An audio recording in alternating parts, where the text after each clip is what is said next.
Bismillah. Waxaan rabaa inaan ka hadlo arrin ay dad badan isku arkaan oo weliba si gaar ah xilliyada ay jiraan cabsida ama xanuuno laga cabsanayo oo kale.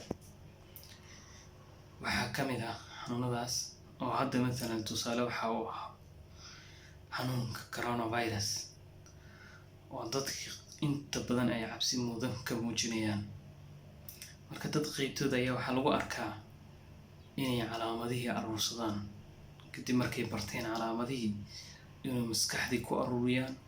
maskaxdii markay aruurisana ay ku aruuriso macnaha in qofkaan xanuunkii uu qababa anaa qaba xanuunkii oo caraadiisa uu muujiyo qofkii calaamadihii qandhadii qufficii wixii lagu garanayay xanuunkaas la is oran lahaaba xanuunkaas baa qofkaas uu qabaa anaa qofkii soo muujisanaya. laakiin yani dhaba xanuunkii markii baaritaan lagu sameeyo ma qabo. Taasna waxay keentaa misleading ama misdiagnose inay shaqaalihii caafimaadka ku keento.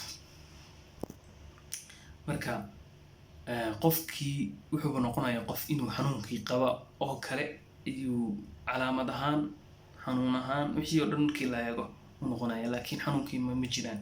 Markii la baaritaan rasmi ah la sameeyo xanuunkii ma jiro.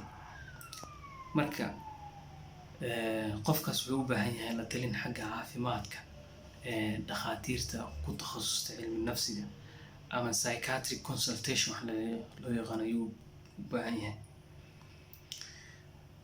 waxaa kaloo iyadana tusaale kale ah oo muuqda oo dad badan lagu arkaa qofkii inuu yiraahdo xanuunkii waxaa igu cunadii maanta aan cunay waxaa igu jiray bahal baranbaraa ku jirtay, dib qoloc ku jiray, jiir baa ku jiray.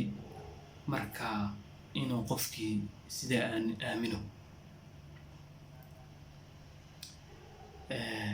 kadibna waa calooshiis uu noqdo qofkii inuu matag iyo shuban keeno kadib uu yiraahdo calooshii bahalkiiba ka dhex qeylinaya saan weeye waa kaasa.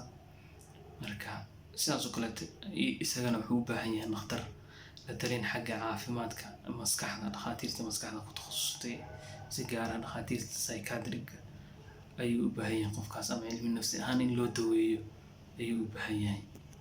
maalin wanaagsan.